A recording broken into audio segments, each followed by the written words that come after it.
Bismillahirrahmanirrahim. Assalamualaikum warahmatullahi wabarakatuh. Selamat pagi, salam sehat dan salam sejahtera bagi kita semua.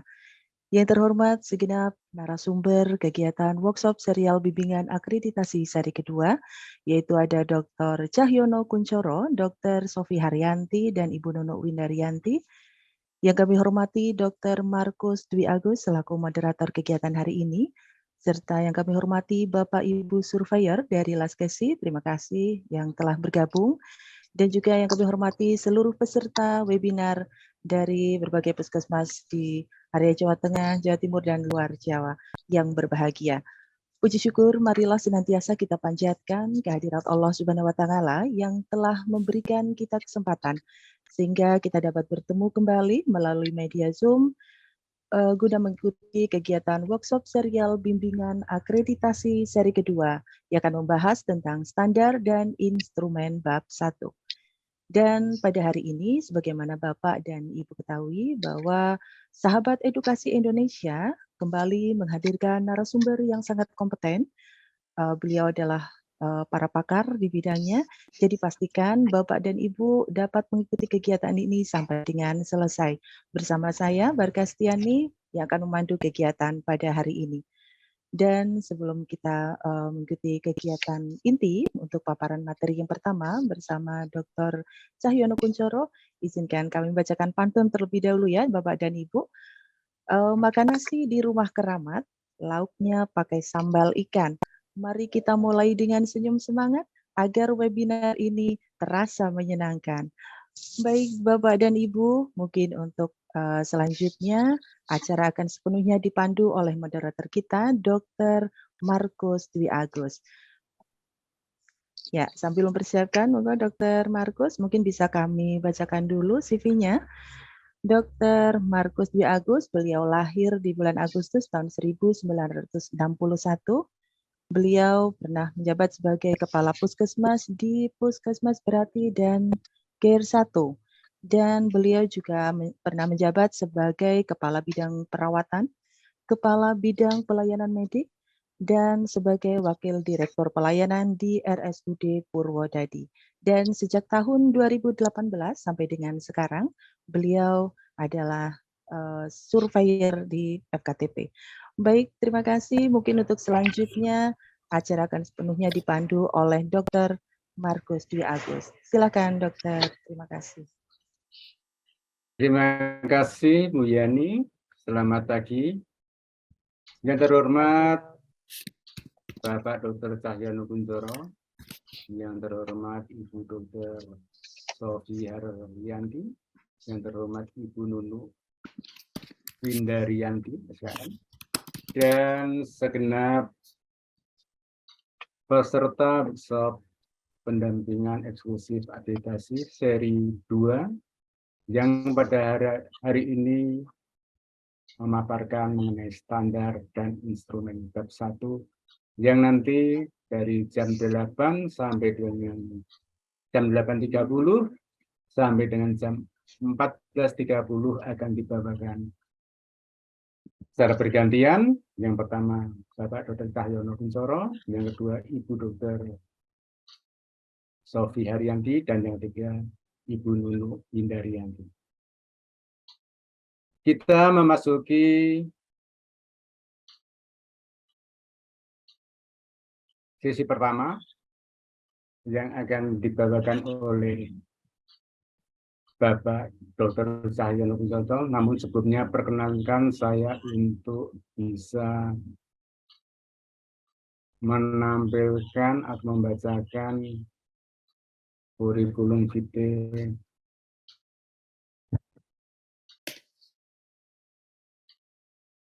Bapak Dr. Cahyono. Okay.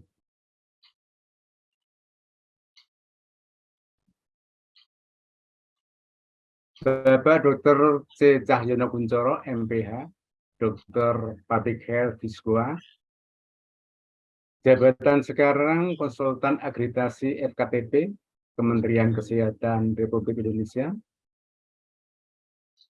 Direktur Utama RS Kensaras Kabupaten Semarang. Surveyor Pembimbing KARS. dosen S2 IKM Pasca Sarjana Fakultas Kedokteran Universitas Gadjah Mada, Subkomite Ilmiah Diklat dan Pengembangan Komite Nasional Keselamatan Pasien.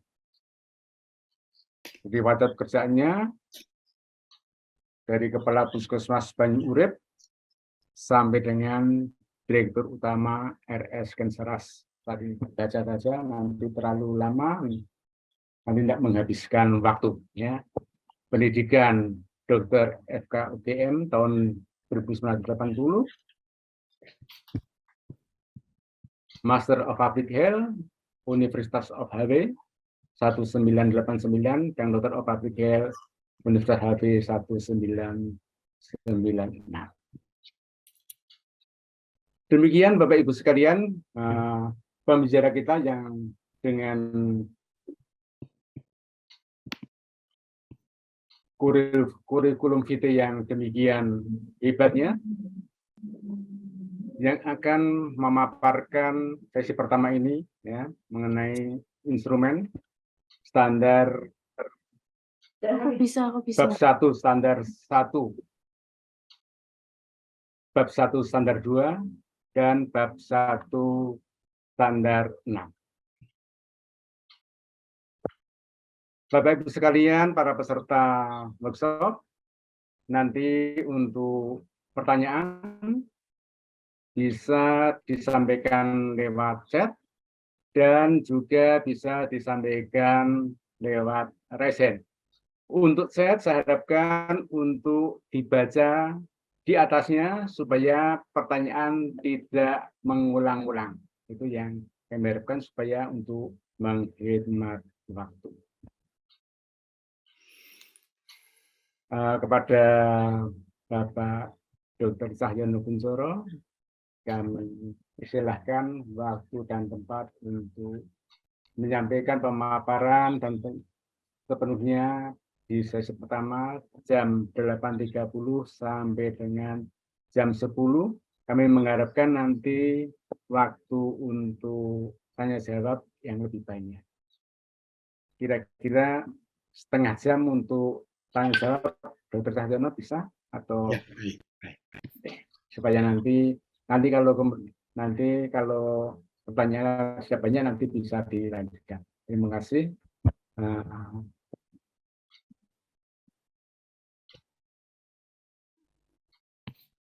Waktu dan tempat kami haturkan pada Dr. Cahyono. Ya. Terima kasih Dr. Markus.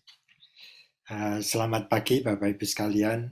Assalamualaikum warahmatullahi wabarakatuh. Salam sejahtera untuk kita semua. Waalaikumsalam warahmatullahi wabarakatuh. Ya, yang saya hormati Bapak Ibu sekalian, para peserta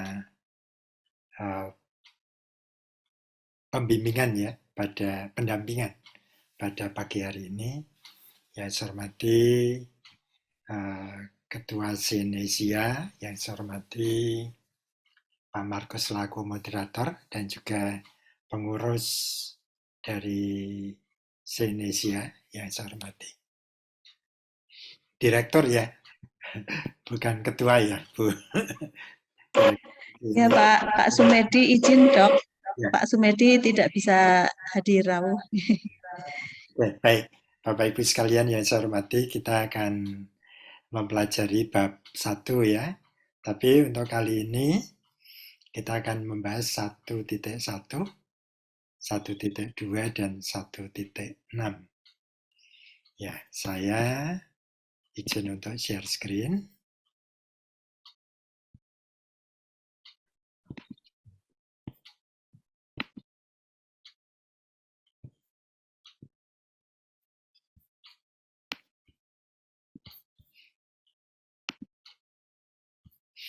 Ya, saya menggunakan PowerPoint yang dari Kemkes ya, supaya seragam ya, kalau melakukan paparan atau pendampingan atau pembimbingan. Ya, ini slide yang digunakan pada waktu sosialisasi pada tanggal 13 sampai 16 April yang lalu di Jakarta.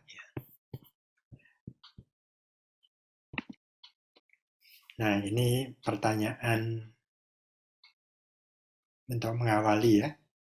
Pada waktu survei yang dahulu, apakah mengalami perbedaan pemahaman antara surveyor dengan teman-teman di puskesmas terhadap pemenuhan suatu standar kriteria atau elemen penilaian. Ini saya kira banyak dikeluhkan ya pada waktu yang lalu. Nah, harapannya dengan standar yang baru ini terjadi persamaan persepsi ya. Karena standar ini juga sudah dilengkapi dengan instrumen. Maka kita betul-betul perlu mempelajari standarnya maupun instrumennya. Nah, ini kita akan pelajari bersama pada pagi hari ini sampai siang nanti. Ya. Ini dasar hukum yang digunakan terkait dengan standar ya. Kalau terkait dengan akreditasi, nanti peraturan menterinya juga bisa dibaca ya. Nah, terkait dengan standar akreditasi, itu ditetapkan dengan keputusan Menteri Kesehatan nomor 165 tahun 2023, kemudian dilanjutkan dengan keputusan Dirjen nomor 4871 tahun 2023 ini untuk penjelasan tentang instrumen yang digunakan untuk melakukan penilaian. Nah, ini saya review sebentar supaya mengingat dan juga bisa melihat keterkaitan ya antara standar dan bab yang satu dengan yang lain. Jadi ada 5 bab keseluruhan dari standar akreditasi puskesmas. Bab 1 itu tentang kepemimpinan dan manajemen puskesmas, mulai dari 1.1 sampai 1.7 ya.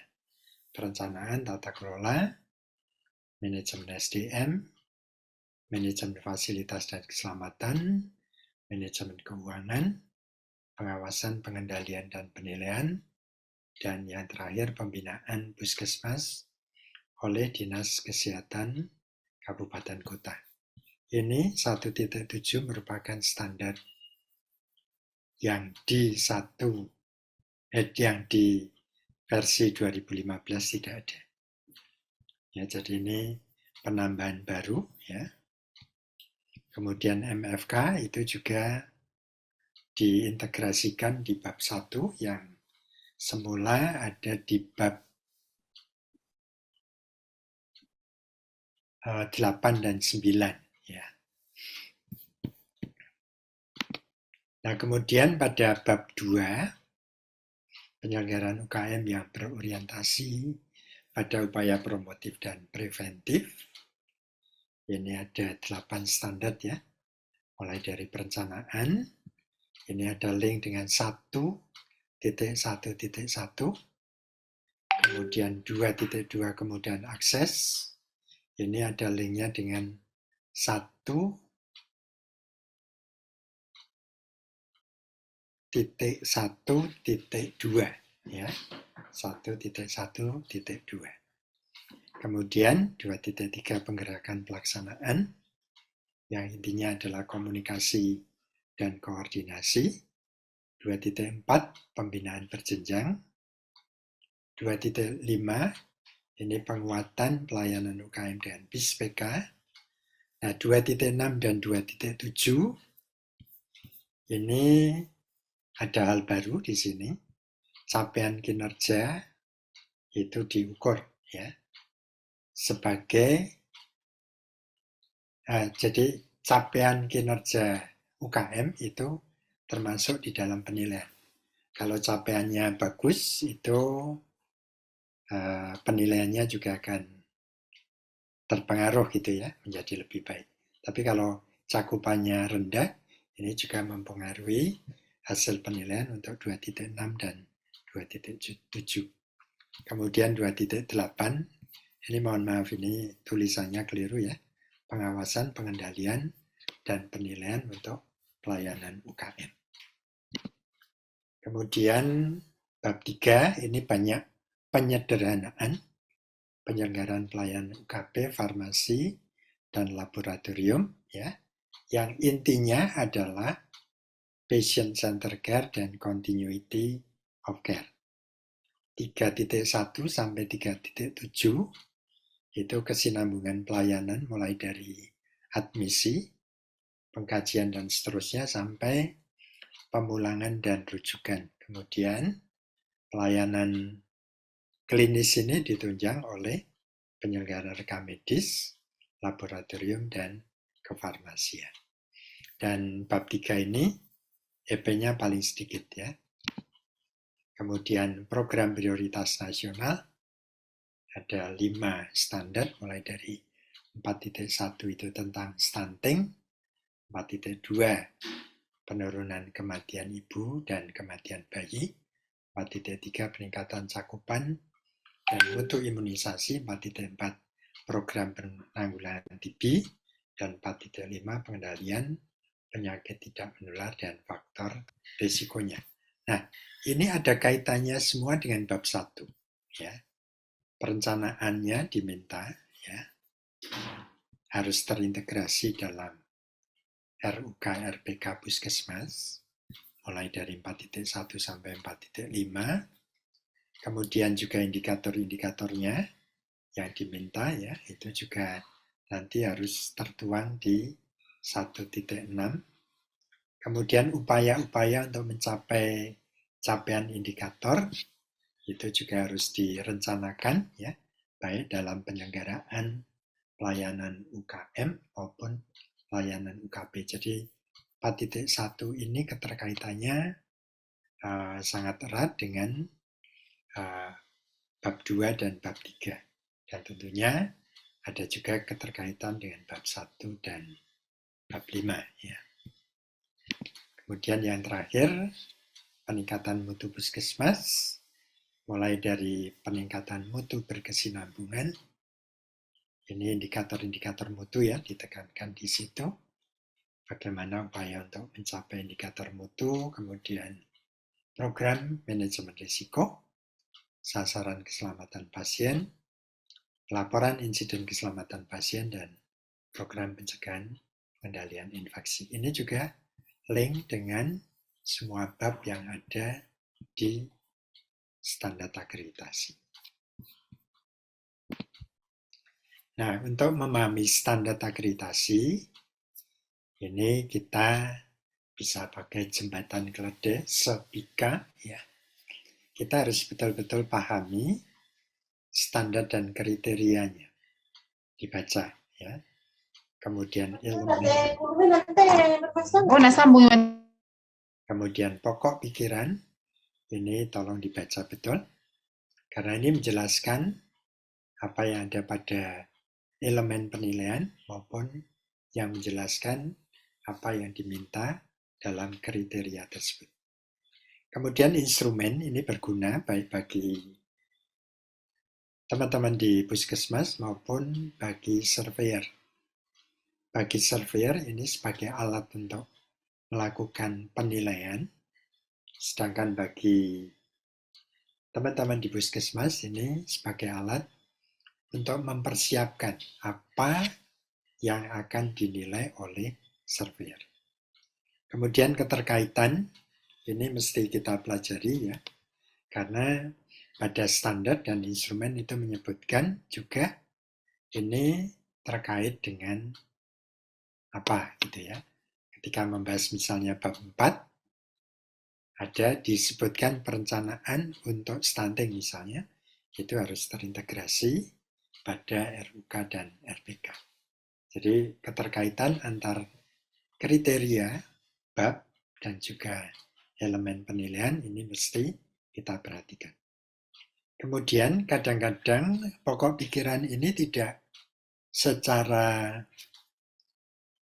menyeluruh bisa mengakomodir pertanyaan-pertanyaan yang timbul pada pikiran kita ketika membaca elemen penilaian ya, bagaimana memenuhi, begitu juga ketika membaca standar, maka kita perlu melihat acuan-acuannya, yaitu peraturan perundangan, pedoman panduan, baik itu yang dikeluarkan oleh Kementerian Kesehatan maupun juga organisasi profesi, kemudian juga dari Dinas Kesehatan, baik provinsi maupun kabupaten, dan juga referensi-referensi. Kadang di pokok pikiran belum dijelaskan, kita cari acuannya pada acuan peraturan perundangan dan pedoman itu juga belum ketemu, maka kita bisa menggunakan referensi. Ini terutama terkait dengan mutu ya. Banyak referensi yang bisa kita. Kita akan masuk ke bab 1, kepemimpinan dan manajemen puskesmas yang disingkat dengan KMP ya. Nah, kita bisa melihat pada elemen penilaiannya ya, kriteria standar dan surveyor yang nanti akan membidang ya. Jadi untuk akreditasi yang ini segera akan dilaksanakan, saya dengar sudah akan mulai minggu depan ya, ada puskesmas yang sudah meminta untuk dinilai. Itu hanya ada 2 orang surveyor ya, yaitu surveyor bidang tata kelola sumber daya dan UKM. Ini sering disingkat dengan TKSD UKM, dan tata kelola pelayanan penunjang atau TKPP ya. Nah, untuk bab 1 ini juga sudah ada pembagian surveyor yang akan menilai ya, 1.1 dan 1.2 ini oleh TKSD UKM, 1.3 juga, kemudian 1.5, 1.6 dan 1.7 ya. Sedangkan 1.2.5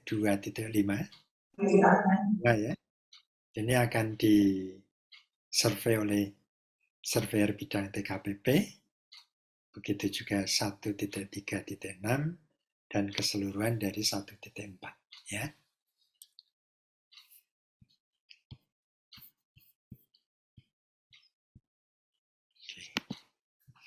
Nah, ini standarnya ada mulai dari 1.1 perencanaan dan kemudian akses bagi pengguna layanan, 1.2 tata kelola organisasi, 1.3 manajemen sumber daya manusia, 1.4 manajemen fasilitas dan keselamatan, kemudian 1.5 manajemen keuangan, 1.6 pengawasan, pengendalian, dan penilaian kinerja, dan 1.7 pembinaan puskesmas oleh Dinas Kesehatan Daerah, Kabupaten, atau Kota.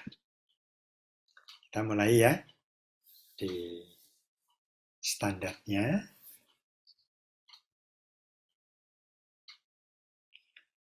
Standar 1.1 ini tentang perencanaan.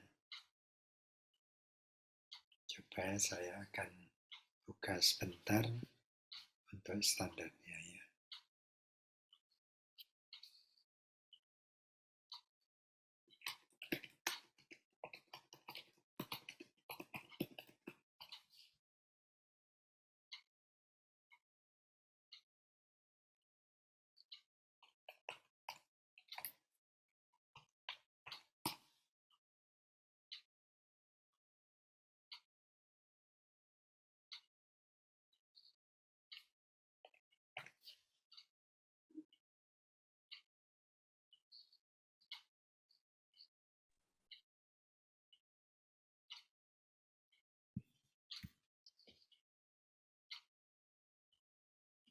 Saya sambil buka KMK-nya sekaligus untuk mencocokkan ya.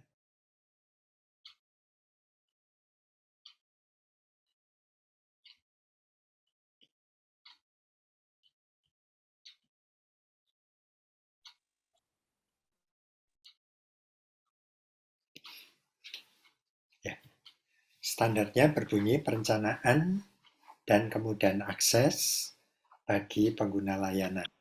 Kemudian itu kalau membaca pada KMK-nya, itu ada penjelasan dari standar ini ya. Perencanaan itu harus dilakukan secara terpadu berbasis wilayah dan seterusnya. Kita langsung ke kriteria 1.1.1 ya. Puskesmas wajib menyediakan jenis-jenis pelayanan yang ditetapkan berdasarkan visi misi tujuan, atau nilai, hasil dan harapan masyarakat, hasil analisis peluang pengembangan pelayanan, hasil analisis risiko pelayanan, hasil analisis data kinerja, dan ketentuan peraturan perundang-undangan yang dituangkan dalam perencanaan. Ya. Jadi kewajiban, ini wajib ya, menyediakan jenis-jenis pelayanan, penetapannya berdasarkan visi, misi, tujuan, tata nilai, hasil analisis kebutuhan masyarakat, ya, analisis peluang pengembangan, hasil analisis risiko pelayanan, hasil analisis data kinerja, dan ingat ini dituangkan dalam perencanaan. Harus sesuai ketentuan peraturan perundang-undangan. Jadi 1.1.1 ini sebetulnya muaranya ya, muara dari keseluruhan standar mulai dari bab 1 sampai dengan bab 5. Maka ini harus kita perhatikan betul. Nah, di dalam pokok pikiran itu menyebutkan harus memiliki visi, misi, tujuan, tata nilai, kemudian menyediakan pelayanan sesuai tadi ya, visi, misi, tujuan, tata nilai, dan seterusnya. Harus dilakukan analisis data kinerja, data status kesehatan, dan hasil PISPK. Berpedoman pada regulasi tentang manajemen dan sistem informasi. Ini ya untuk analisis. Nah, berdasar ini diidentifikasi dan dianalisis peluang pengembangan. Kemudian diminta juga identifikasi, analisis, dan pengelolaan risiko. Ini ada link dengan 5.2 ya. Hasil analisis risiko dipertimbangkan dalam perencanaan terkait pencegahan dan mitigasi risiko. Kemudian hasil analisis ini semua digunakan untuk menetapkan jenis pelayanan dan menyusun perencanaan puskesmas. Kemudian diminta disusun rencana 5 tahunan yang dirinci dalam RUK dan RPK. Pelaksanaannya, proses perencanaannya harus dilakukan secara terpadu, kemudian terintegrasi, dibahas dalam musrenbang, kemudian ketika menyusun RPK, harus melihat alokasi anggaran dan juga RUK. Kemudian RPK tahunan dirinci dalam RPK bulanan, termasuk kegiatan pengawasan pengendaliannya. RPK bulanan disusun berdasarkan hasil perbaikan proses pelaksanaan kegiatan dan capaian kinerja. Kemudian rencana itu bisa diubah, disesuaikan maksudnya ya, dengan hasil pengawasan pengendalian dan juga kalau ada perubahan kebijakan. Ya. Ini menyesuaikan dengan regulasi yang terkait. Nah, EP-nya mulai dari penetapan visi, misi, tujuan, tata nilai puskesmas yang menjadi acuan dalam penyelenggaraan puskesmas mulai dari perencanaan, pelaksanaan kegiatan, hingga evaluasi kinerja puskesmas. Ini yang diminta regulasi ya. Kemudian EPB, ditetapkan jenis-jenis pelayanan yang disediakan berdasarkan hasil identifikasi dan analisis sesuai dengan ketentuan yang berlaku. Kita lihat ini, regulasi, dokumen bukti, dan akan dilakukan wawancara oleh surveyor. Kemudian EPC, rencana 5 tahunan puskesmas, disusun, ini perhatikan, ketika menyusun rencana 5 tahunan, melibatkan lintas program dan lintas sektor. Berdasar rencana strategis Dinas Kesehatan Kabupaten Kota. Ya. Kemudian RUK tahunan disusun dengan melibatkan lintas program dan lintas sektor berdasar rencana 5 tahunan, hasil analisis kebutuhan dan harapan masyarakat, dan hasil analisis data kinerja. Selanjutnya EPE, RPK tahunan disusun bersama lintas program sesuai dengan alokasi anggaran yang ditetapkan oleh Dinas Kesehatan Kabupaten atau Kota. Kemudian EPF meminta rencana pelaksanaan kegiatan bulanan sesuai dengan RPK tahunan serta ini hasil pemantauan dan capaian kinerja. Apabila ada perubahan kebijakan pemerintah dan atau pemerintah daerah, dilakukan revisi perencanaan sesuai yang ditetapkan. Nah, ini nanti akan ada pembahasan tentang RDOWS-nya ya oleh pembicara yang berikutnya kalau tidak salah ya. Jadi tolong diperhatikan. Ketika kita menyiapkan, tolong perhatikan R dan D. Ya. Nah, nanti pada waktu self-assessment terakhir atau dilakukan survei simulasi, maka ketika melakukan self-assessment atau survei simulasi, ini baru dilihat semuanya. Ya. Nah, kita lihat ini. Kalau ini kebetulan saya susunkan workbook ya, buku kerja dalam file Excel itu yang sekaligus pada satu halaman kita sudah bisa melihat RP kemudian RDOWS-nya ya. Nah, contohnya ini, misalnya EPA ditetapkan visi misi tujuan tata nilai puskesmas dan seterusnya. Kita lihat regulasi. Jadi yang diminta dan yang akan dinilai oleh surveyor nanti adalah regulasinya. Surveyor untuk EPA tidak akan melihat DOWS ya. Nah, baru ketika nanti melihat pada EPB, ini dilihat ya, SK tentang penetapan jenis pelayanan, kemudian dokumen buktinya juga akan dilihat, hasil identifikasi ya, dan analisis yang mendasari penetapan jenis dan juga mendasari perencanaan. Kemudian akan dilakukan wawancara kepada kepala puskesmas. Kalau kita mempersiapkan, perhatikan R dan D. Ya. Nah, kemudian ini untuk selanjutnya pada IPC, ya, ada R, ada D, ada W. Kemudian EPD, ini tentang RUK, ya. Ini diminta dokumen RUK-nya pada regulasi, kemudian bukti-bukti untuk penyusunannya. Kemudian EPE, ini diminta RPK tahunan dan harus menunjukkan ini bahwa penyusunannya melibatkan lintas program, ya, dan juga sesuai dengan anggaran yang ditetapkan.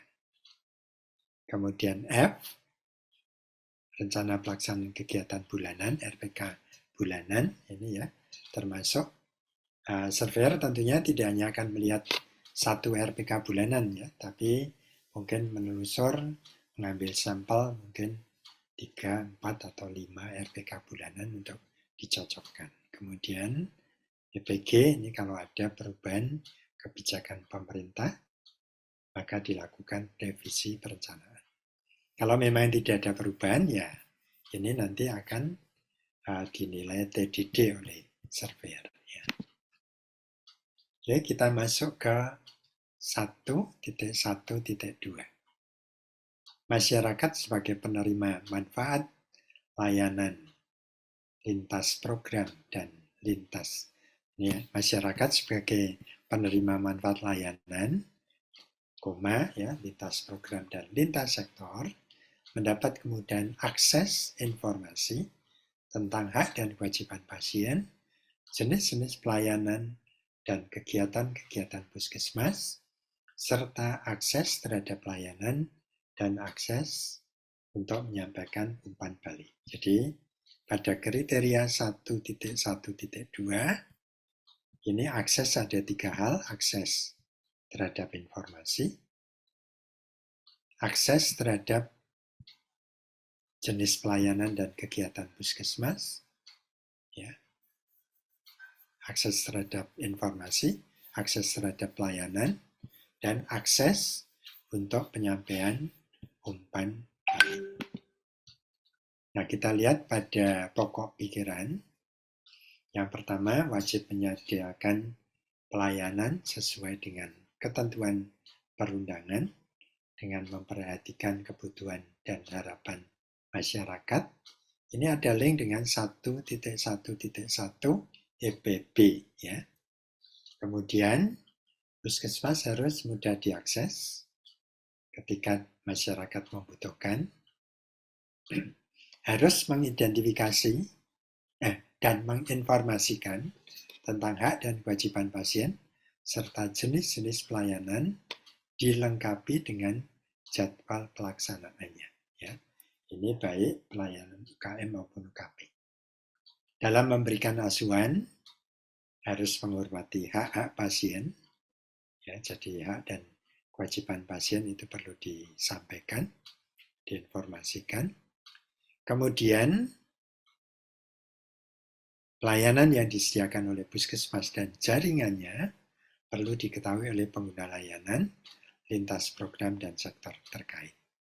Kemudian, strategi komunikasi untuk penyampaian informasi, ini juga dalam bahasa yang sederhana, mudah dimengerti, menggunakan teknologi informasi yang dikenal oleh masyarakat dan memperhatikan tata budaya masyarakat, tata nilai budaya masyarakat. Kemudian mekanisme menerima umpan balik, ini juga harus ada, ya. Mekanisme untuk penyelesaian aduan atau keluhan.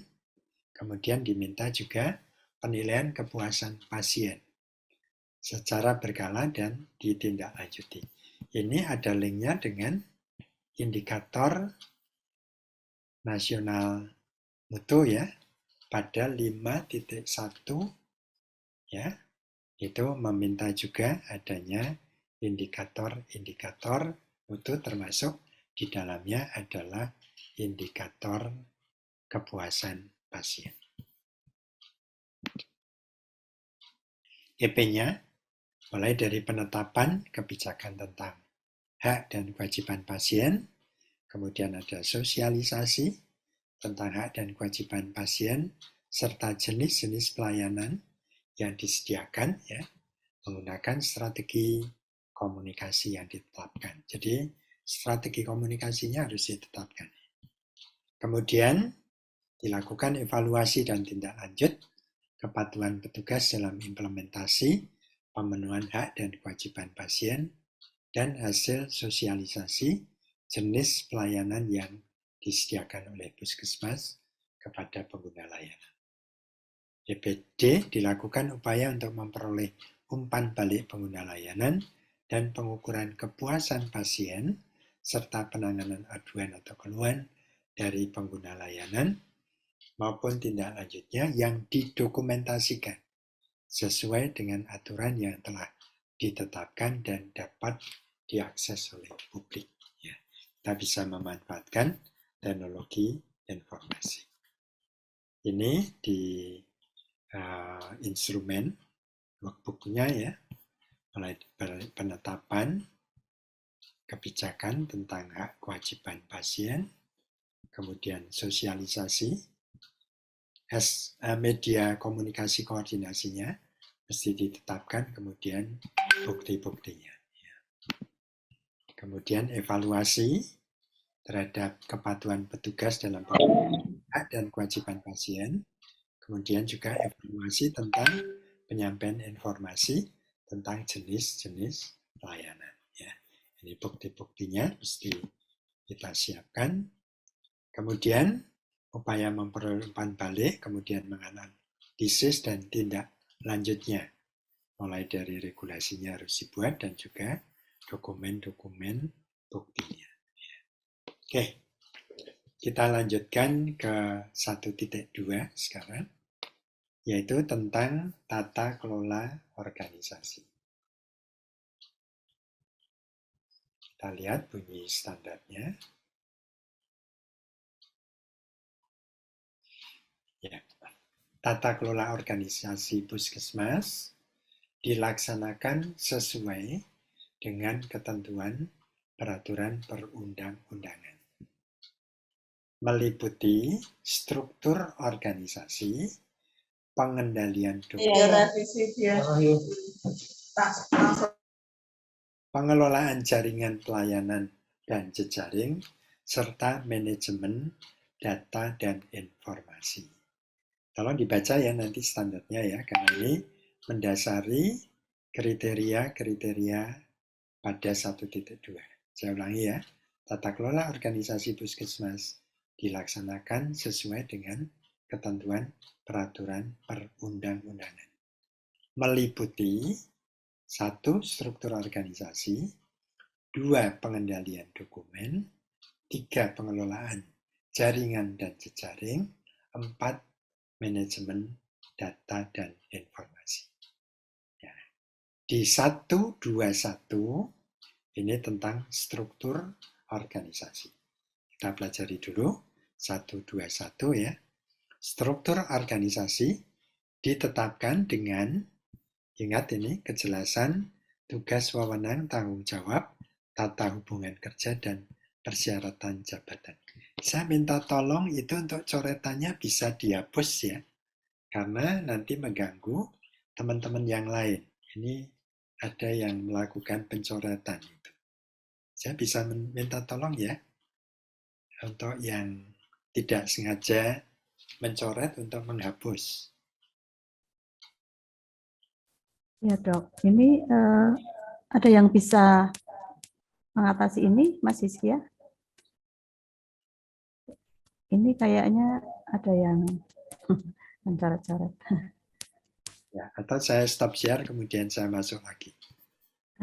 Ya dok, silahkan. Tolong untuk tidak mencoret ya, karena nanti akan mengganggu teman-teman yang lain ya. Oke. Jadi ini di 1.2.1. Nah, pokok pikiran struktur organisasi disusun dan ditetapkan sesuai ketentuan peraturan perundangan ya. Tolong dilihat pada peraturan Menteri Kesehatan. Kemudian harus ada kejelasan tugas, wewenang, tanggung jawab, dan persyaratan jabatan. Ini diperhatikan di 4 hal ya. Tugas, wewenang, tanggung jawab, dan persyaratan jabatan. Ini masuk di dalam struktur. Ya. Kemudian tata hubungan kerja dalam struktur. Kemudian kepala puskesmas punya kewajiban ya mengisi jabatan PJ masing-masing upaya. Kalau kebetulan sudah ditentukan dari dinas ya tidak ada masalahnya. Kemudian efektivitas dari struktur organisasi dan pengisian jabatan ini perlu dilakukan kajian. Kemudian ini yang baru, kode etik perilaku Code of Conduct.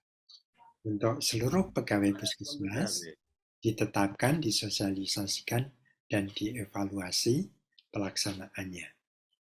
Kode etik perilaku ini mesti mencerminkan visi, misi, tujuan, tata nilai, dan budaya keselamatan. Evaluasi dilakukan dengan metode penilaian kinerja termasuk penilaian perilaku pegawai, baik perilaku berdasar tata nilai maupun perilaku berdasar kode etik perilaku dan hasil evaluasi ditindaklanjuti.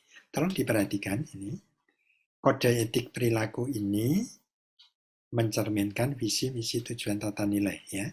Ketika menyusun kode etik perilaku, disepakati bersama, cocokkan dengan visi, misi, tujuan, tata nilai, dan budaya keselamatan. Ini dicocokkan dengan 5.5. Ya. Di 5.5 itu diminta untuk melakukan survei budaya keselamatan pada IP-nya. Nah, survei budaya keselamatan ini menjadi dasar nanti dikaitkan dengan penyusunan kode etik perilaku. Ya. Nah, kemudian berdasar kode etik perilaku ini dilakukan penilaian kinerja karyawan, ya. Baik perilaku berdasar tata nilai maupun perilaku berdasar kode etik perilaku, dan juga dinilai berdasarkan uraian tugas. Ya. Nanti di 1.3 itu akan dibahas. Kemudian Puskesmas menetapkan kebijakan dan prosedur pendelegasian wewenang manajerial kepada koordinator, ya, PC, koordinator, dan seterusnya. Ya. Atau kalau terjadi kekosongan pengisian jabatan. Elemen penilaiannya, Kepala A, ya, Kepala Puskesmas menetapkan penanggung jawab dan koordinator pelayanan Puskesmas sesuai dengan struktur organisasi yang ditetapkan.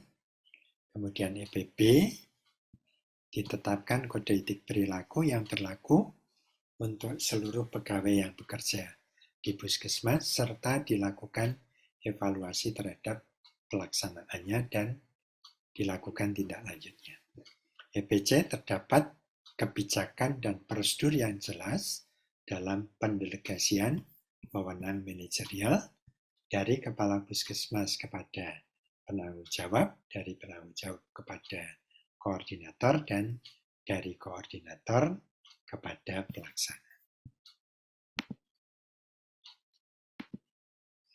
Ini ya, apa yang harus disiapkan untuk EPA, regulasinya, EPB, penetapan kode etik dan bukti pelaksanaan, evaluasi dan tindak lanjut.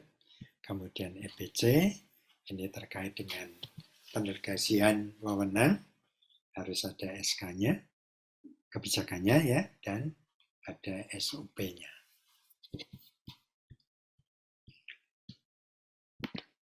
Kemudian masuk ke 122, kebijakan kriteria 122, kebijakan pedoman panduan prosedur dan kerangka acuan terkait pelaksanaan kegiatan, disusun, didokumentasikan, dan dikendalikan, serta didasarkan pada ketentuan peraturan perundangan, termasuk pengendalian dokumen bukti pelaksanaan kegiatan. Kalau kita membaca ini, itu harus dibuat pedoman tata naskah ya di Puskesmas, yang di dalamnya termasuk juga pengendalian dokumen-dokumen bukti. Ya, jadi kebijakan pedoman panduan prosedur kerangka acuan yang terkait dengan manajemen, kemudian UKM, UKP, mutu, dan juga PPN ini harus dilengkapi ya. Kemudian menggunakan referensi yang terupdate, diminta pedoman tata naskah harus dibuat sebagai acuan untuk menyusun, mengendalikan, mendokumentasikan seluruh dokumen yang ada. Nah, sebagai acuan dalam penyusunan dokumen, ini tadi ya acuannya pedoman tata naskah. Kemudian seluruh pegawai harus menggunakan regulasi internal yang telah ditetapkan. Ya, jadi regulasi internal ini menjadi acuan dalam pelaksanaan kegiatan. Penyusunan regulasi internal mengacu pada ketentuan peraturan perundangan, dan tentunya berdasar pada pedoman tata naskah. Ya. Kemudian untuk UKP ini harus ada prosedur-prosedur yang mengacu pada panduan praktek kedokteran dan panduan praktek klinis. EP-nya mulai dari penetapan pedoman tata naskah, kemudian EPB, ini kelengkapan ya, kebijakan, pedoman, panduan, prosedur, kerangka acuan ya, yang digunakan baik dalam manajemen UKM dan UKP, kefarmasian dan laboratorium. Kemudian ada bukti, pengendalian, penataan, dan distribusi dokumen sesuai prosedur yang ditetapkan.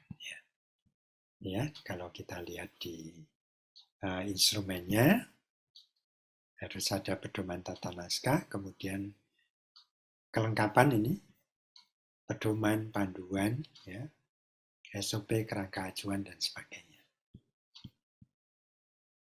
Untuk manajemen UKM dan UKP. Kemudian pengendalian dokumen, ini ya, prosedurnya harus ada, dan bukti-bukti seperti penomoran, ya, dan juga pendistribusiannya, bukti-bukti pelaksanaan pendistribusiannya. Ya. Yang selanjutnya, ini jaringan dan jejaring. Ini standar ini sama dengan standar yang lama ya. 1.2.3 jaringan pelayanan dan jejaring di wilayah puskesmas dikelola dan dioptimalkan untuk meningkatkan akses dan mutu pelayanan kepada masyarakat. Ini perhatikan untuk meningkatkan akses dan mutu pelayanan. Jadi ketika melakukan pembinaan ke jejaring dan jaringan, ini perhatikan upaya untuk meningkatkan akses dan mutu pelayanan. Mulai dari identifikasi jaringan dan jejaring, ya. Kemudian menyusun program pembinaan, dan harus ada indikator kinerja pembinaan jaringan dan jejaring. Ya. Ini untuk mengevaluasi sejauh mana kegiatan pembinaan itu terlaksana dan bermanfaat.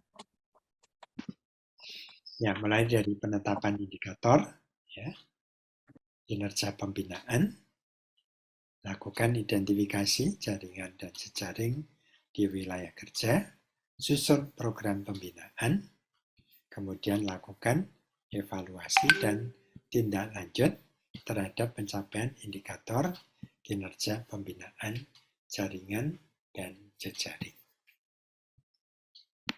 Kita lihat ini ya. EPA itu meminta indikator kinerja pembinaan. Ini bisa dimasukkan sekaligus di 1.6 ya. SK tentang indikator kinerja, kemudian bukti identifikasi jaringan dan jejaring, ada program kegiatannya, ya, jadwal pelaksanaan dan laporannya tentunya, kemudian dilakukan evaluasi dan tindak lanjut ya terhadap pembinaan jaringan dan jejaring. Oke, 1, 2, 4. Ini puskesmas menjamin ketersediaan data dan informasi melalui penyelenggaraan sistem informasi puskesmas.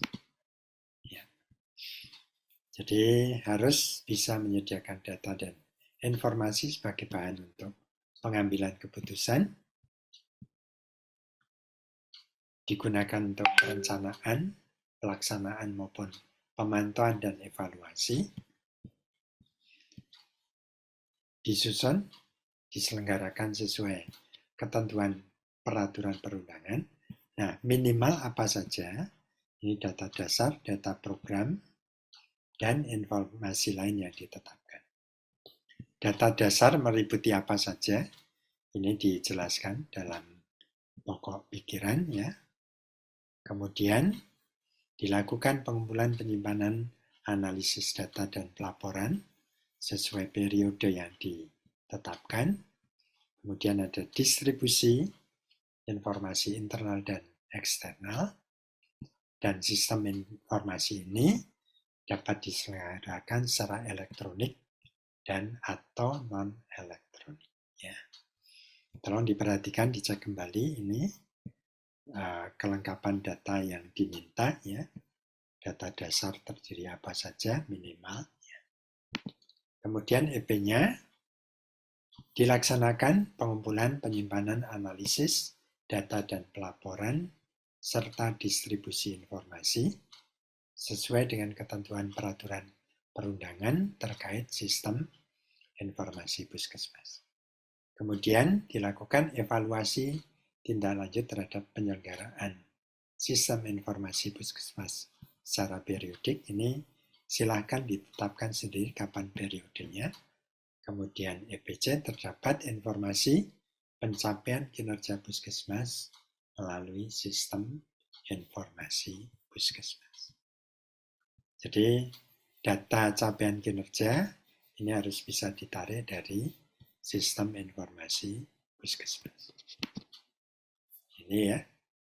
Jadi EPA meminta regulasi maupun dokumen bukti ya, dalam pengelolaan data mulai dari pengumpulan, penyimpanan, analisis, pelaporan, dan distribusi. Kemudian sistem itu harus dievaluasi. Ini bukti dilakukannya evaluasi dan tindak lanjutnya. Kemudian ini diminta bukti pencapaian kinerja puskesmas itu sesuai dengan sistem informasi yang digunakan. Jadi data pencapaian kinerja bisa ditarik dari sistem yang ada. Oke. Kemudian pertimbangan etik ya, 125, penyelenggaraan pelayanan UKM dan UKP dilaksanakan dengan pertimbangan etik dalam pengambilan keputusan pelayanan. Ya, ini dalam pelayanan itu sering terjadi dilema etik ya. Misalnya, contoh yang paling sering itu pasien rawat inap sudah dapat dipulangkan, tapi kebetulan waktu pemulangannya hari Sabtu itu. Nah, ada kepercayaan tidak boleh pulang dari rawat inap kalau hari Sabtu ya. Nah, itu terjadi dilema. Nah, bagaimana penyelesaiannya? Ya. Kemudian ketika ada yang menolak untuk dilakukan vaksinasi atau imunisasi karena keyakinan, padahal itu harus dilakukan. Nah, ini penyelesaiannya bagaimana agar bisa terjadi win-win ya antara puskesmas dan juga antara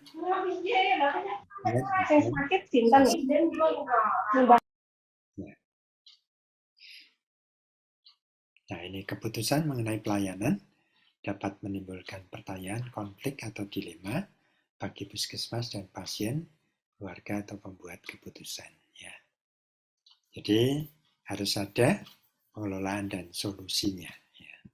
Ini penjelasan apa itu etik, apa dilema etik, dan ada contoh-contohnya. Ya.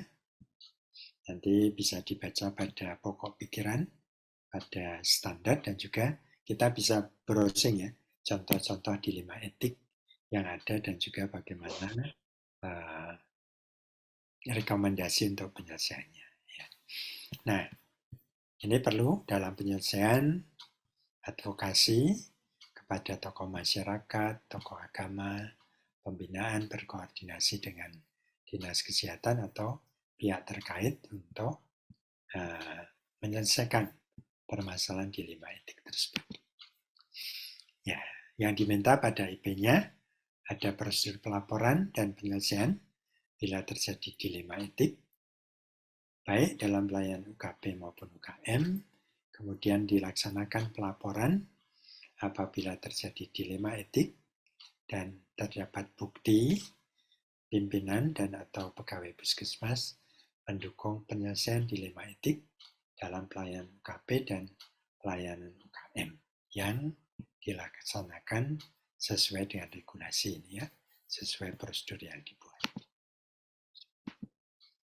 Ini ya, jadi SOP-nya, kemudian bukti-buktinya.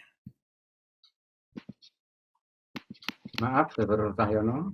Ya, 10 atau 15 menit lagi supaya ada waktu tanya jawabnya longgar. langsung ke Mohon maaf. 1.6.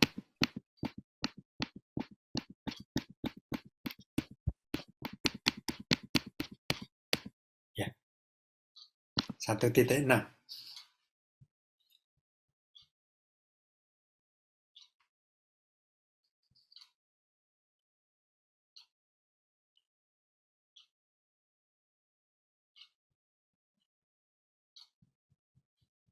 Sebentar saya buka standarnya sebentar.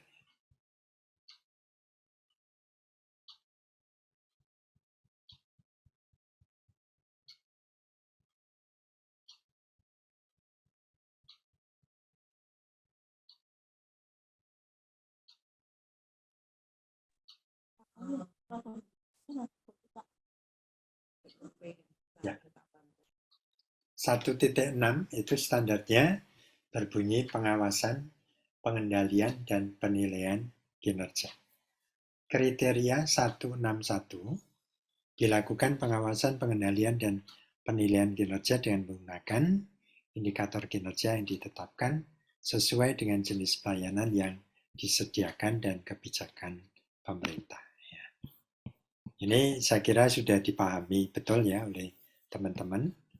Pengawasan, pengendalian, penilaian ini menggunakan indikator kinerja. Ya. Kemudian bentuknya seperti apa? Bisa dalam bentuk pemantauan dan evaluasi, supervisi, logmin, audit internal, dan pertemuan tinjauan manajemen. Kemudian apa yang dimaksud dengan indikator kinerja adalah indikator untuk menilai cakupan kegiatan dan manajemen puskesmas. Indikator itu perlu disusun, dipantau, dianalisis secara periodik. Makanya harus ada profil indikator sebetulnya. Ya. Ini sebaiknya dibuat profilnya ya. Kemudian indikator itu meliputi apa saja? Baik manajemen, UKM, UKP, farmasi, laboratorium ya. Kemudian dalam menyusun indikator, ini acuannya SPM, kebijakan pedoman dari Kementerian Kesehatan, kemudian dari Dinas Kesehatan, Kabupaten, Kota, maupun Dinas Kesehatan Provinsi. Kemudian dilakukan pengukuran analisis terhadap capaian indikator, ya. Dari waktu ke waktu, kaji banding dengan puskesmas lain. Kemudian hasil pengawasan pengendalian penilaian ini diumpan balikkan baik pada lintas program maupun lintas sektor, tujuannya untuk perbaikan maupun untuk perencanaan. Ya, IP-nya mulai dari penetapan indikator, kinerja, kemudian dilakukan pengawasan pengendalian dan penilaian, ya, tentunya dengan menggunakan tadi metode-metode untuk pengawasan pengendalian penilaian, dilakukan evaluasi dan tindak lanjut terhadap hasil pengawasan pengendalian dan penilaian kinerja terhadap target yang ditetapkan dan diminta hasil kaji banding dengan puskesmas lain. Dilakukan analisis terhadap hasil pengawasan pengendalian penilaian yang digunakan untuk perencanaan kegiatan masing-masing upaya dan juga untuk perencanaan puskesmas. Kemudian hasil pengawasan pengendalian dalam bentuk perbaikan kinerja disediakan dan digunakan sebagai dasar untuk memperbaiki kinerja ya, dan revisi pelaksanaan kegiatan bulanan. Hasil pengawasan pengendalian penilaian kinerja dibuat dalam bentuk laporan PKP serta upaya perbaikan kinerja dilaporkan kepada Dinas Kesehatan Kabupaten Kota. Ini pelaporannya minimal setahun sekali ya. Ini Nanti bisa dilihat di instrumennya. Ini saya percepat saja. 162 Lokakarya Mini Program dan Lokakarya Mini Lintas Sektor dilakukan sesuai dengan kebijakan dan prosedur. Saya kira ini tidak akan ada masalah untuk 162 ya. Ya, di pokok pikiran ini menyebutkan proses maupun hasil pelaksanaan upaya puskesmas perlu dikomunikasikan kepada lintas program dan lintas sektor terkait ya. Supaya ada kesamaan persepsi untuk efektivitas pelaksanaannya. Komunikasi dan koordinasi ini dilakukan melalui logmin ya, baik logmin bulanan maupun triwulan ya.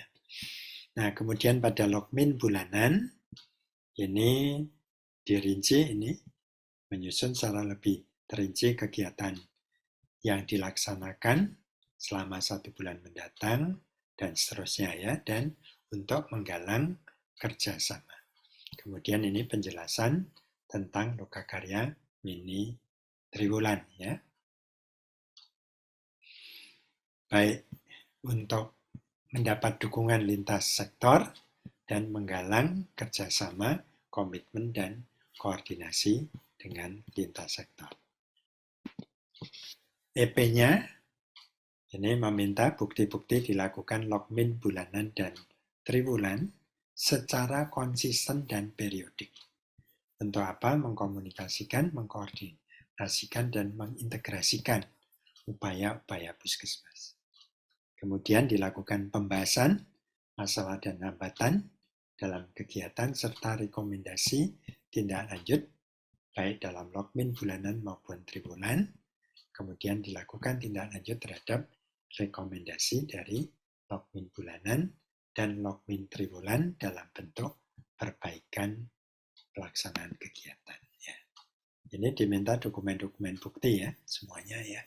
Pelaksanaan logmin bulanan maupun logmin triwulan.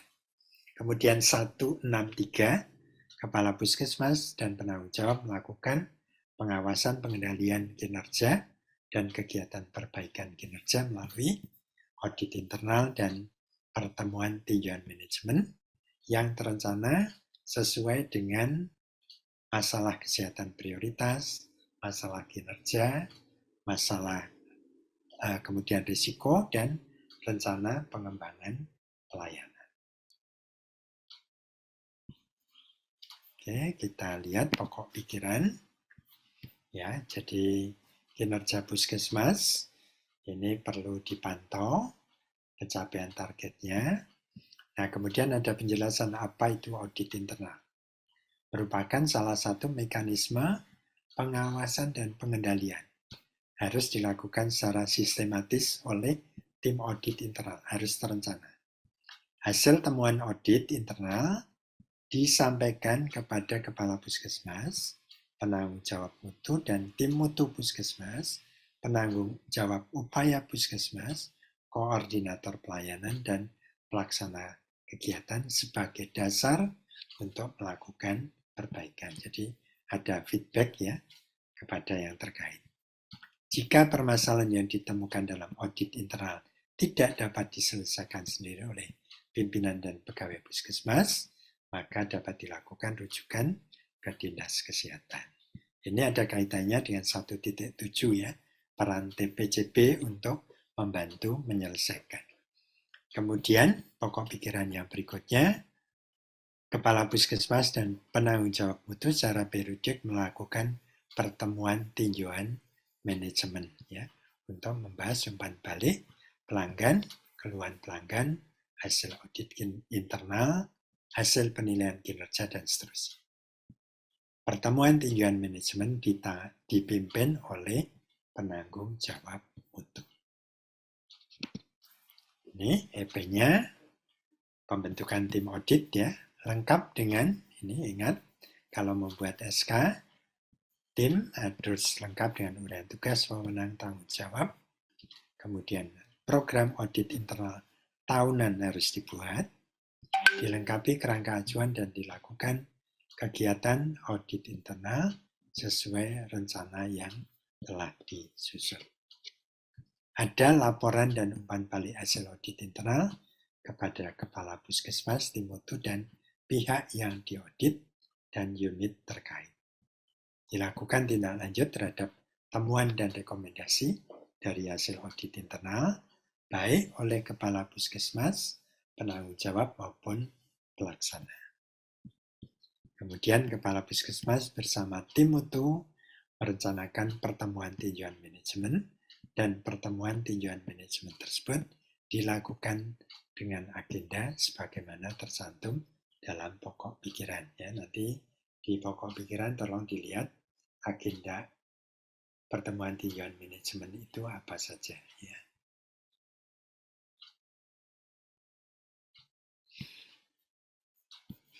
Kemudian rekomendasi hasil pertemuan tinjauan manajemen ditindaklanjuti dan dievaluasi. Ya, ini pembentukan tim ya, kemudian kerangka ajuan kegiatan audit internal, dan juga rencana programnya ya mesti dibuat ya, dan seterusnya, dan bukti-bukti pelaksanaan audit, bukti tindak lanjut audit, kemudian bukti pelaksanaan pertemuan tinjauan manajemen, dan tindak lanjut rekomendasi hasil pertemuan tinjauan manajemen. Saya kira itu yang bisa saya sampaikan, Pak Markus. Terima kasih. Mudah-mudahan bermanfaat. Mohon maaf bila dalam penyampaiannya ada yang kurang berkenan. Wassalamualaikum warahmatullahi wabarakatuh. Ya, saya kembalikan ke Pak Markus. Ya, terima kasih Dr. Cahyono ya, penjelasan yang cukup membuat kami makin paham ya. Ini ada beberapa pertanyaan Pak Cahyono, Pak Dr. Cahyono. Ya. Sebelum ditayangkan, sambil menunggu penayangan dari Mbak Yani ya, ditayangkan ya Mbak Inayah ya. Pertanyaan dari Puskesmas Klinong. Ya, dari Puskesmas Klinong, mohon izin bertanya untuk referensi dasar penyusunan SK Kode Etik, dasar hukum SK Kode Etik. Mohon izin bertanya untuk referensi dasar hukum SK Kode Etik dari Puskesmas Klinong. Ya, oke. Ya, jadi penyusunan kode etik itu diserahkan kepada Puskesmas ya. Itu code of conduct yang berlaku di Puskesmas itu.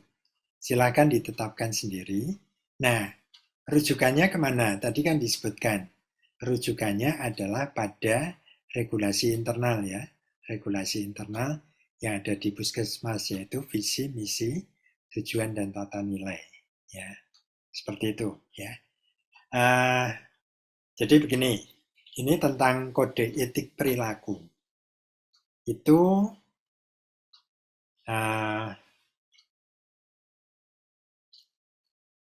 kenapa muncul di dalam standar akreditasi? Ini saya sampaikan latar belakangnya ya. Karena itu diminta di dalam standar ISKWA untuk akreditasi terhadap standar akreditasi. Ya, itu salah satu elemen penilaian dari ISKWA yang meminta dicantumkan suatu organisasi harus mempunyai kode etik perilaku, code of conduct. Begitu juga dengan dilema etik ya. Itu karena standar kita itu akan diajukan untuk diakreditasi oleh lembaga akreditasi internasional. Nah, acuannya tolong dibaca di pokok pikiran ya. Di pokok pikiran apa yang menjadi acuan untuk penyusunan code of conduct. Jadi itu mengatur perilaku bagi karyawan yang ada di Puskesmas itu. Nah, aturan perilaku ini tentunya dibuat secara bersama ya oleh Puskesmas ya untuk menentukan aturan-aturan perilaku.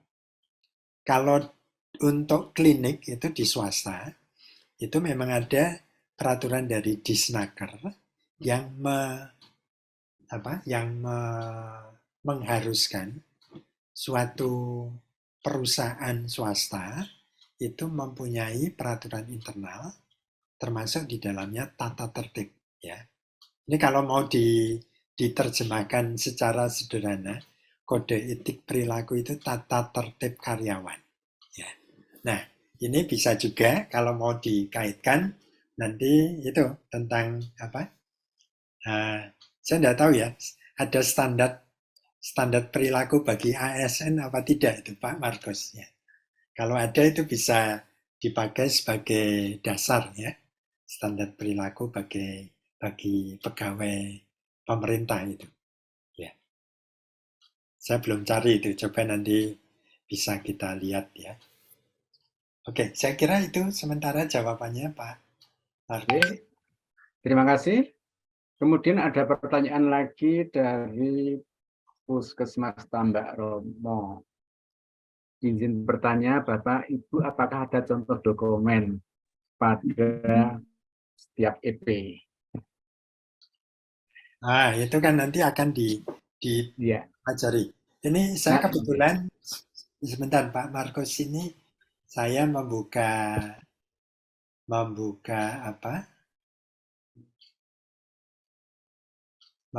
dari kode etik aparatur sipil negara itu ternyata ada ya. Itu ada pada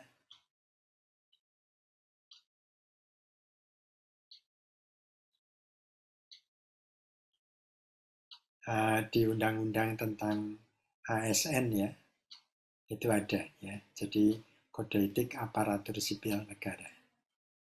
Ini bisa jadi acuan ya. Kemudian nanti disesuaikan dengan visi misi tata niaga.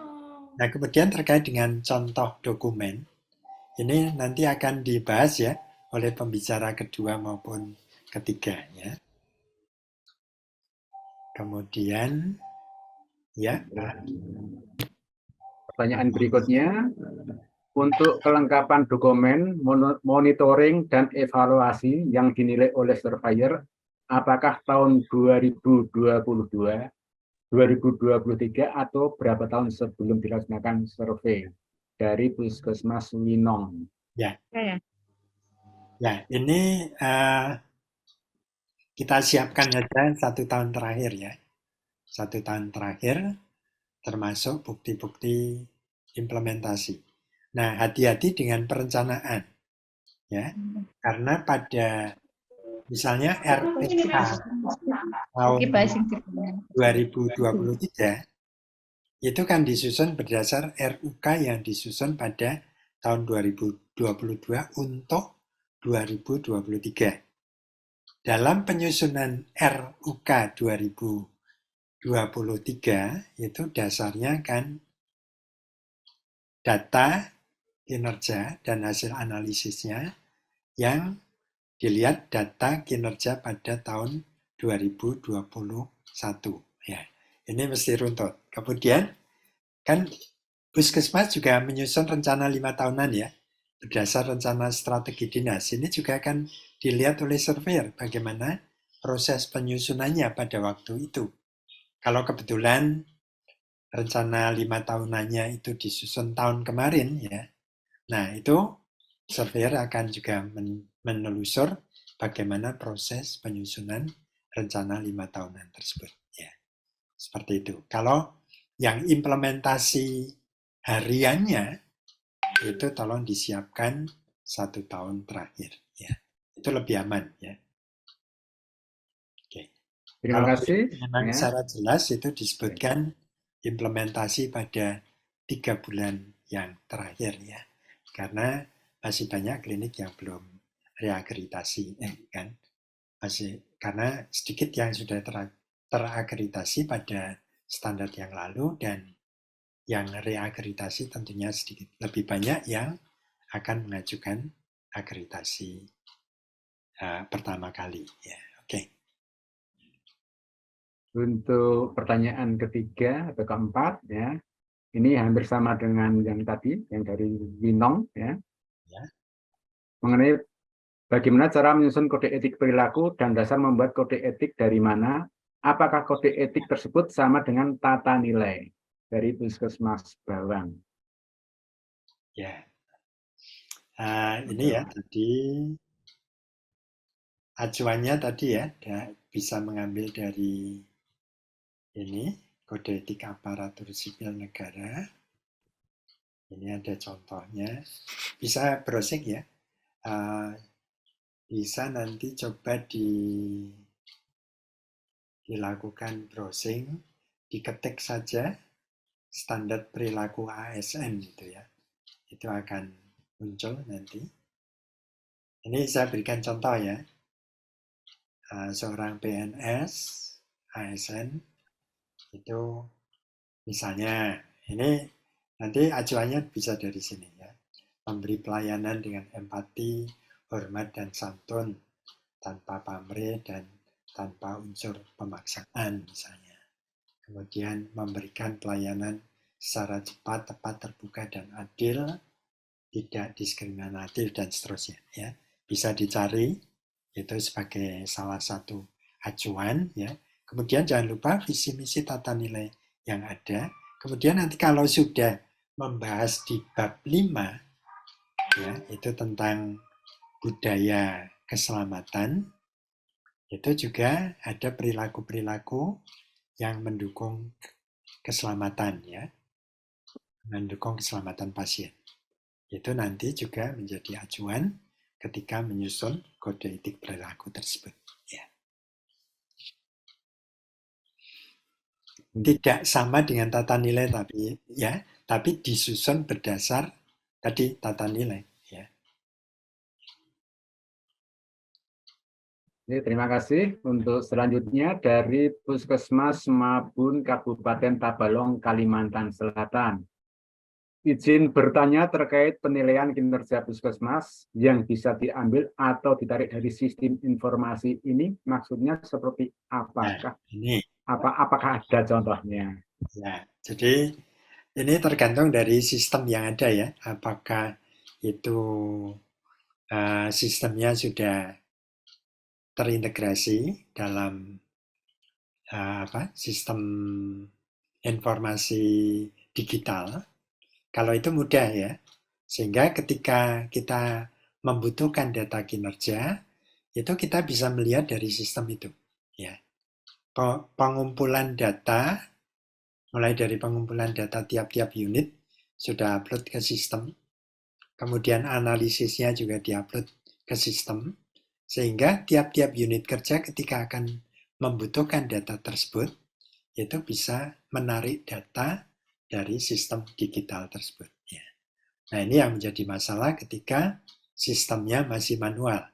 Nah bagaimana upaya untuk, ini mestinya ada penanggung jawab data dan informasi ya di Puskesmas tersebut yang mengumpulkan data kinerja dari semua unit kerja dan analisisnya ya. Kemudian dirangkum gitu ya. Disatukan, diintegrasikan gitu sehingga ketika unit-unit kerja itu membutuhkan itu bisa mengambil dari sistem tersebut. Ya. Nah harapannya ke depan dan juga akan adanya elektronik rekam medis ya. Ini sebaiknya memang sistem informasi di Puskesmas itu sudah bermigrasi ke sistem yang digital ya seperti itu ya gitu Pak Markus ya. Terima kasih Dr. Cahyono. Masih ada, saya lihat belum ada yang raise-hand, masih ada pertanyaan lewat chat. Moga Mbak Inayah di share screen, minta tolong.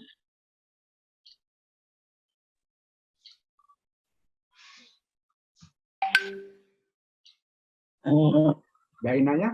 Izin bertanya Bapak. Oh, monggo. Jadi, iya, terima kasih.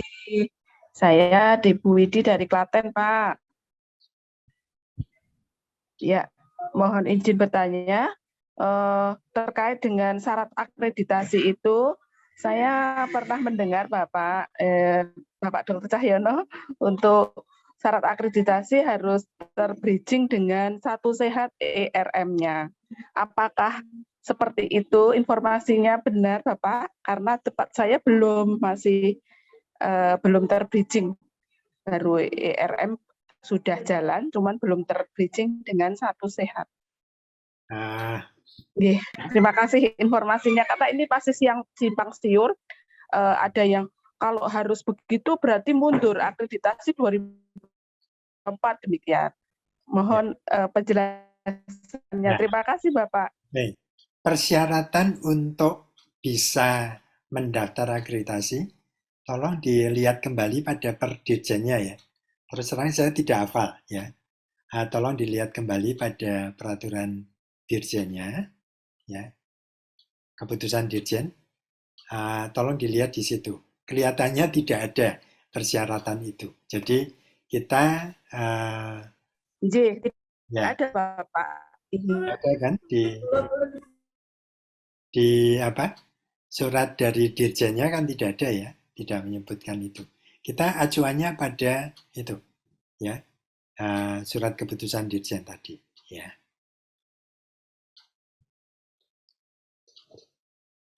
Oke. Terima kasih. Untuk berikutnya, Terima kasih. Dr. Ferry Ismiati dari Puskesmas Purwomanani. Monggo yang resen untuk bisa Dr. Ferry Ismiati. Monggo.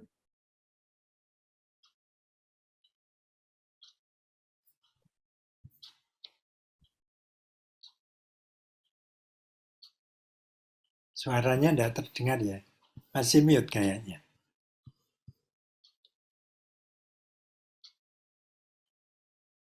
Enggak,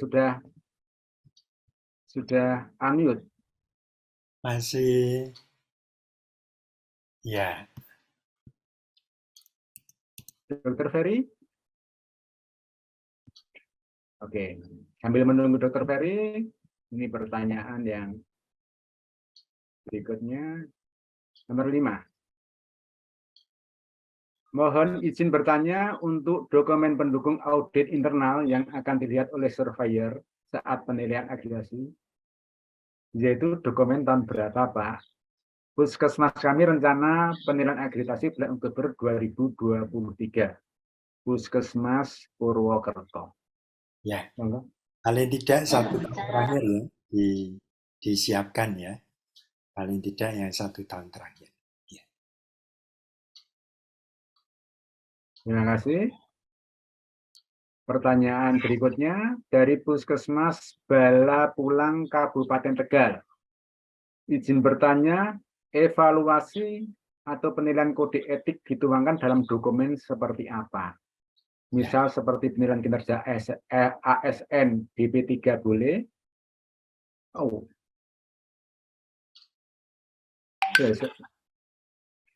Nomor 6. Nah, izin bertanya lagi, indikator kinerja pembinaan jejaring jaringan. Mohon referensinya. Ya. Monggo, Dr. Cahyono. Ya. Jadi ini memang penilaiannya nanti diminta pada 1.3 ya, penilaian kinerja karyawan ya. Itu ya kurang lebih seperti penilaian kinerja ASN ya.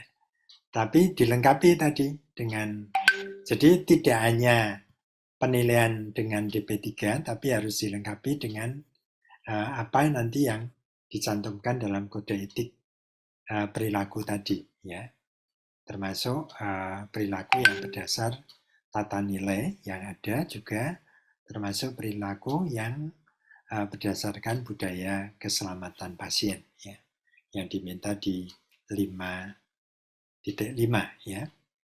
Nah, kemudian untuk indikator kinerja pembinaan jejaring dan jaringan. Nah, tadi kan pembinaannya meliputi apa saja? Akses dan mutu ya. Akses dan mutu. Nah, dalam pembinaan ini, indikator kinerja pembinaan itu kan bisa dilihat dari kesesuaian pelaksanaan pembinaan dengan rencana. misalnya. Ya. Kemudian apakah sejauh mana jejaring atau jaringan itu menindaklanjuti rekomendasi dari bimbingan yang dilakukan. Ya. Jadi pada waktu menyusun program pembinaan jaringan jejaring, itu sudah sekaligus dibuat indikator terkait dengan pembinaan yang akan dilakukan. Intinya seperti itu. Jadi silakan indikatornya untuk dibuat sendiri. Ya. Bisa juga indikatornya adalah frekuensi pembinaan misalnya. Ya. Dalam setahun harus dilakukan berapa kali misalnya. Seperti itu. Ya.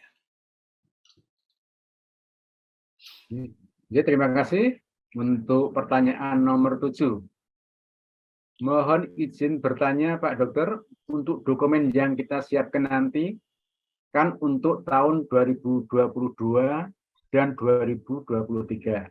Sedangkan tahun 2022 masih pandemi COVID-19. Dan kegiatan di Puskesmas banyak ke vaksinasi. Pertanyaan saya untuk memenuhi elemen penilaiannya, apakah sesuai dengan keadaan saat itu yang masih pandemi COVID-19 dengan batasan aturan yang banyak? Matur nuwun. Ya. Puskesmas Batangan. Oke, baik. Sebetulnya tahun 2022 ini kan COVID sudah mereda ya, kecuali pada awal-awal tahun. Ya. Tentunya surveyor akan melihat keterbatasan-keterbatasan yang ada pada waktu itu ya, terutama untuk kegiatan pelayanan UKM-nya ya, ada pembatasan. Itu tentunya akan surveyor secara bijak itu akan menyesuaikan dengan kondisi yang ada pada waktu tersebut.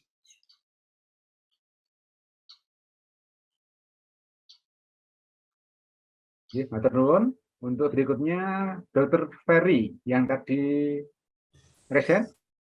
Monggo, silakan. Terima kasih, Dok. Izin bertanya. Bisa terdengar suara saya, Dok? Ya, ya. Okay. Jelas. Saya ingin menanyakan tentang standar 1.1. Itu tentang perencanaan puskesmas. Di beberapa elemen penilaian hanya dijelaskan tentang dokumen yang harus dipenuhi, Renstra, RUK, dengan RPK. Nah, sementara di puskesmas ada PTP, perencanaan tingkat puskesmas. Apakah kita tidak perlu menyiapkan itu juga, Dok? Karena format RUK itu kan biasanya kita nggak pakai maksudnya pendahuluan dan lain sebagainya, biasanya itu diinikan di PTP. Apakah PTP-nya tidak perlu, maksudnya tidak perlu kita lampirkan, hanya RUK saja atau kita lampirkan juga? Terus yang kedua, Dok, untuk Renstra, kalau misalnya Renstranya tadi dibuat tahun 2022, berarti akan ditelusur dengan daunnya. Nah, apabila Renstra itu dibuat pada tahun 2021, apakah daun masuk dalam dokumen telusurnya? Terus yang ketiga, dalam Kemenkes tentang manajemen puskesmas, di situ contohnya untuk Renstra, biasanya kita membuat analisanya menggunakan, kalau di puskesmas menggunakan fishbone analisis. Apakah boleh Renstra kita membuat dengan analisa SWOT? Terima kasih, Dok. Oke. Ya. Ini pertanyaannya banyak ini di Berondong. Ya. Oke.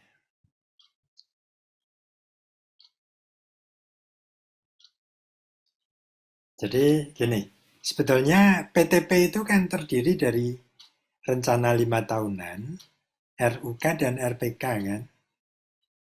Ya, bukan meniadakan PTP gitu. PTP itu kan terdiri dari RUK, RPK dan rencana 5 tahunan, RUK dan RPK ya. Seperti itu. Bukan berarti tidak membuat PTP ya. Ya. Nah, kemudian yang kedua apa? Tentang rencana 5 tahunan yang dibuat 2001, apakah perlu daun? Oh ya, buktinya tolong dicari kembali ya, undangannya, kemudian apa, daftar hadir, notulensinya, ya itu supaya dilengkapi. Ya. Karena itu di dokumen buktinya kan diminta bukti penyusunan rencana 5 tahunan bersama lintas program lintas sektor minimal daftar hadir dan notula yang disertai dengan foto kegiatan. Ya, tolong dibaca di instrumennya. Ya. Mengenai analisisnya, tadi yang Fishbone diganti dengan SWOT. Oh, nah ini kan kalau puskesmas sudah BLUD, itu kan ini kan sebetulnya pisau analisis yang tergantung kita kebutuhannya ya. Kita pakai SWOT itu untuk menentukan strategi. Ya. Jadi menentukan strategi kemudian menyusun program berdasar strategi tersebut. Kalau kita menggunakan Fishbone, itu kita berangkat dari permasalahan. Nah, ini silakan aja ya. Nah, kalau kita mengacu pada pedoman PTP itu kan memang diminta menggunakan Fishbone ya. Jadi silakan. Dan kalau kita mengacu pada rencana strategik yang disusun pada puskesmas BLUD, itu kan menggunakan SWOT ya, analisis SWOT. Ini silakan dari masing-masing ini. Ada yang membuat rencana strategi terpisah dengan rencana 5 tahunan. Ya, jadi ada dua dokumen perencanaan 5 tahunan itu. Satu dituangkan dalam rencana strategi karena diminta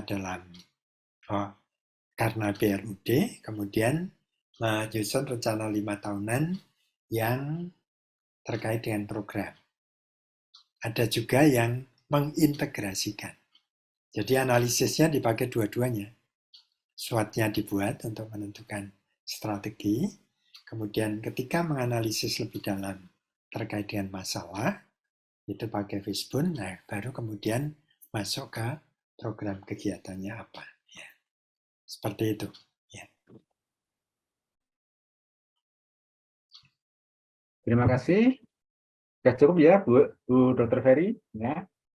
Untuk yang dari chat, yang nomor 8. Ya, yang nomor 8, untuk dinaikkan, Mbak Inaya.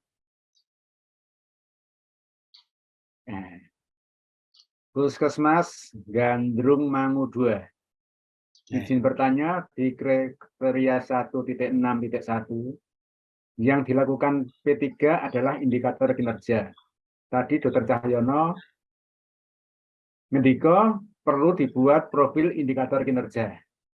Pertanyaannya, berarti perlu pembuatan profil indikator kinerja. 2, dalam 1.6.1 berarti tidak ada P3 indikator mutu. Terima kasih.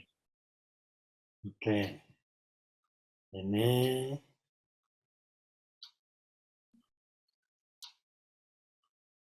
sebentar ini. Ya. Ini antara 161 dengan 512 ya. Dengan 512 linknya. Memang di dalam instrumen itu tidak meminta dibuat profil indikator kinerja. Tapi di 512 itu diminta SK indikator mutu dilengkapi dengan profil indikator. Ya. Ini kembali saya serahkan ke teman-teman di puskesmas ya. Akan membuat sudah yang penting sesuai dengan yang diminta pada instrumen. Jadi yang dibuat profil indikatornya hanya indikator-indikator mutu saja. Sedangkan indikator kinerja tidak perlu lengkapi lampiran profilnya, atau udah lengkapi semua dengan profil. Karena kalau kita berdasarkan pada penyusunan indikator, setiap indikator itu baru bisa diukur kalau ada profil indikatornya. Ya, memang profil indikator ini kalau yang sederhana itu cukup berisi nama indikator, kemudian tujuan, kemudian latar belakang tujuan, kemudian definisi operasional, numerator dan denominator, serta target. Itu yang biasa secara internasional dilakukan untuk profil indikator. Tapi untuk yang kita lihat pada INM maupun indikator PPI, itu profil indikatornya sangat lengkap. Ya, nah, karena kalau akreditasi itu kita memakai prinsip keseragaman, ketika indikator mutu itu harus lengkap, ya, maka indikator-indikator yang kita susun itu mestinya juga format profilnya sama. Ya. Jadi kalau saya secara pribadi, saya sarankan pada waktu menyusun indikator kinerja, mumpung masih ada waktu, lengkapi saja sekalian dengan profil indikatornya. Ya. Toh numerator dan denominator serta targetnya itu sebetulnya sudah ada. Tinggal kita memindahkan saja pada format yang sudah ada. Ya. Itu saran ya, tapi silakan kalau akan strict pada apa saja yang diminta pada instrumen, itu silakan. Ya. Oke. Itu Pak Dr. Markus ya. Terima kasih. Ini jamnya sebenarnya sudah selesai, tapi masih ada pertanyaan. Masih berkenan untuk bergabung, Dr. Cahyono? Ini saya, ini mesti ke rumah sakit ya. Ya. Satu pertanyaan lagi ya. Ya, Ini sudah kelihatan sebabnya. Ya. Ini sudah kelihatan satu kali ini aja. Puskesmas Purwoharjo. Izin bertanya terkait perencanaan puskesmas dalam standar 1.1 tidak disebutkan tentang PTP. Apakah PTP? Oh, tadi sudah ini. Ini sudah ya tadi ya? Ya, Ini ya. sudah dijawab Pak Dr. Cahyono tadi. Atasnya, bawahnya. Sama enggak ini? Izin bertanya Pak, kami dari Puskesmas Purwoharjo ingin menanyakan kriteria 1.2.2 perlu dibuat regulasi atau SK terkait SOP, SKAK, UKPP jika SOP dan KAK sudah dibuat pada tahun 2018. Tetapi SK belum ada. Solusinya gimana Pak untuk SK dibuat tahun 2018 atau bagaimana Pak? Oke, ini agak sulit ini ya. Kalau kebijakannya dibuat sekarang, ya, itu SOP-nya mesti diperbaiki, ya. Jadi harus ada revisi dari SOP karena kebijakannya akan mengacu pada SK yang sekarang, ya. Kan di dalam format SOP itu ada kebijakannya mengacu dari mana, gitu ya. Ketika SK-nya baru dibuat misalnya awal tahun ini, maka SOP-SOP-nya itu mesti kita review dan revisi. Ya. Dan ini sebetulnya 2018 sudah cukup lama ya. Sebetulnya kan sudah perlu ada review dan kemudian dilakukan revisi kalau diperlukan. Ya, seperti itu. Ya, terima kasih Pak Dr. Cahyono. Ya, mumpung masih ingat, mohon kalau berkenan Pak Cahyono, Dr. Cahyono untuk berkenan memberikan materinya ya, baik. ke panitia supaya bisa disampaikan ke rekan-rekan. Baik. Ya. Ya. Terima kasih Dr. Cahyono. Kami terpaksa mundur sedikit, tambah sedikit, ya. Mohon maaf. Dan juga pada rekan-rekan sekalian, sebenarnya Dr. Cahyono pengen sekali bersama kita, tetapi karena tugas terpaksa harus dicukupkan sekian. Ya, sekali lagi terima kasih Dr. Cahyono dan selamat bekerja dan selamat untuk menjalankan tugas yang lain. Sekali lagi terima kasih. Kemudian untuk rekan Ya. Terima kasih Dr. Cahyono. Terima kasih.